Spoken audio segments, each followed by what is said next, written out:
Okay, well, Ireland's World Cup odyssey ultimately came to an end with a crushing defeat. 6-0 to the Dutch is how it finished in the Lee Valley Centre.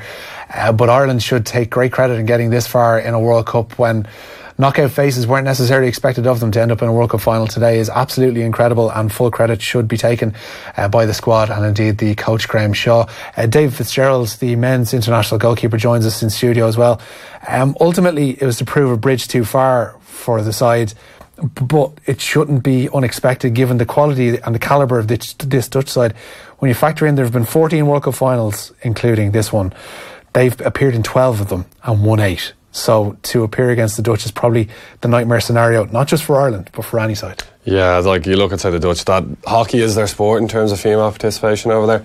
They've dominated the sport for years, and the team they have right now, in terms of free-flowing scoring, the 26 goals in the group stages was completely unheard of. So I think Ireland of the day ran into a nation who hockey's their main priority, and they seem to have developed a team right now which can score for fun. Yeah, I mean, we talk about their scoring prowess. It wasn't just today, it's been throughout the tournament, putting 7 past Korea, 7 past China, and also another 12 on top of that against Italy. I mean, that shows what we were going up against going into this final. Yeah, they're extremely talented side, the Dutch, and you did believe, and you definitely felt the girls believe, which was the most important thing. The girls believe going into this game, look, we've got to a final of a World Cup here. It's a once-in-a-lifetime opportunity. Sometimes people feel in games, they're saying all the right stuff, but there really was a sense from the girls that we can cause an upset here. It just wasn't to be on today, unfortunately. Yeah, it's the nature of these things that you're asked to almost play a different game when you come up against a side that there is such a gap in quality between the two of you. I mean, Ireland could say that they were competing nose to nose with the Spaniards or indeed the Indians in both of those games that we had against them, but it was evident almost from the off that the Dutch were different beer. I mean, they were keeping Ireland on the back foot. They weren't allowing Ireland to get out of the half, weren't letting Ireland build any kind of passage of play, and instead the defensive onus was on Ireland to try and just stay in the game. Yeah, it's a tough thing when you play the Dutch. They have so much of the ball and they're moving the ball so well that you end up chasing the game an awful lot, and then suddenly when you get the ball, the Dutch, obviously their game plan was don't let Ireland play, don't let them get comfortable in this game, because a game like this for the Dutch isn't a new thing. As you said, they've been in nearly every World Cup final. For us, it was new, so the Dutch obviously said, right, we're not going to let Ireland get comfortable, we're going to step on and press them. I think our girls tried to speed up what we do. We felt like we needed to do more, but as the game went on, those 2 early goals came in the second half. The girls got into the game and they showed they can actually compete at this level. Yeah, it was almost one of those matches where you'd wish there was another couple of quarters, because you feel that Ireland were only necessarily finding their rhythm once the game was beyond them, unfortunately. Yeah, like those last quarters, they're absolutely brilliant, and we got even Nikki Daly created a beautiful opportunity for herself at the end, and that was Ireland the whole way through the tournament.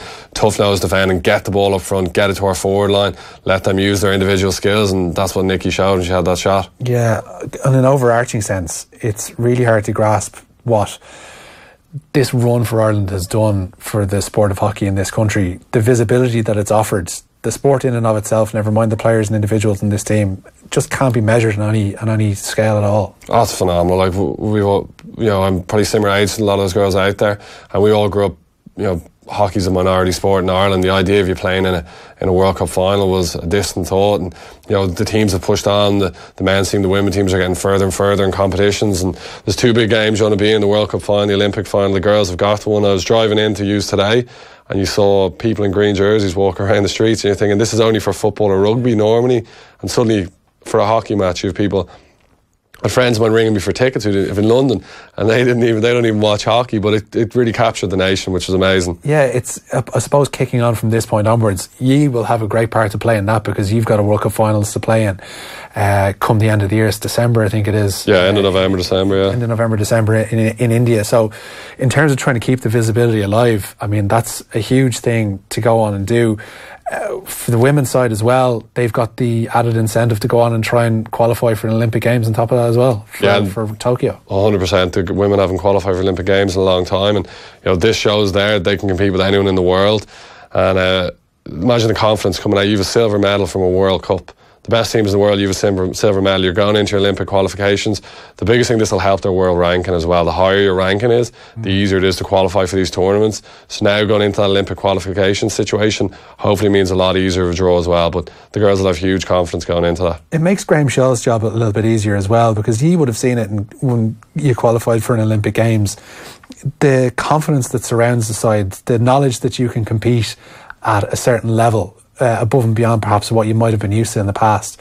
This is going to be a massive boost for those players that have been there, you know, several years, the more experienced members, the Shirley McKays, Anne O'Flanagan's, etc., to the younger members of the side that we saw just even introduced just today in the final. I mean, it's phenomenal the knock-on effect that this will have for that squad as a unit.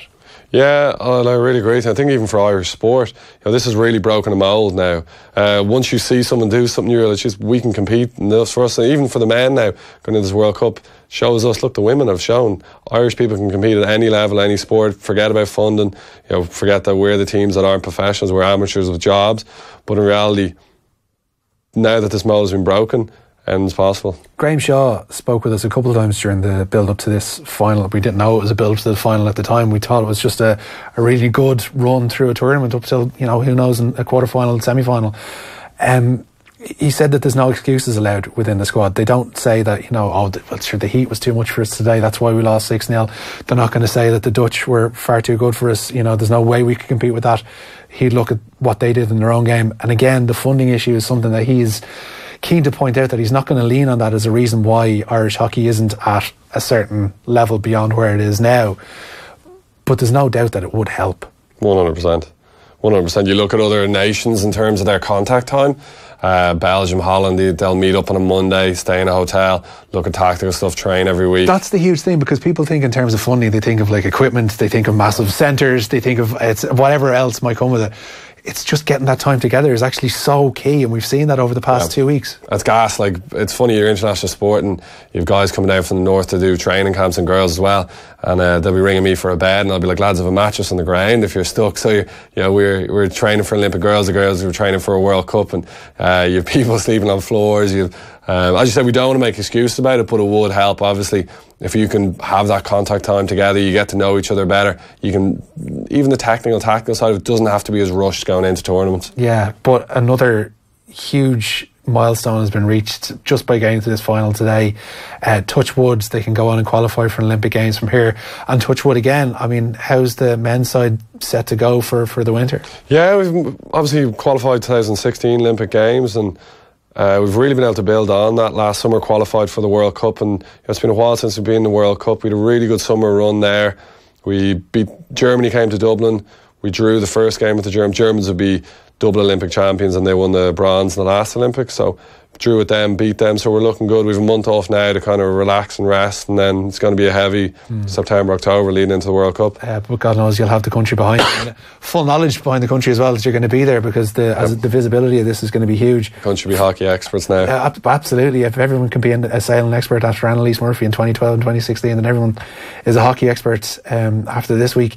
Final message for the women's sides, what they've provided to the sport in this country, what they provided to the gaiety of the country, I suppose, for the last 2 weeks alone. They have been a massive credit to themselves and the country. Inspirational, absolutely inspirational. And like, I know a lot of the girls personally, you're proud, like how proud you're watching them.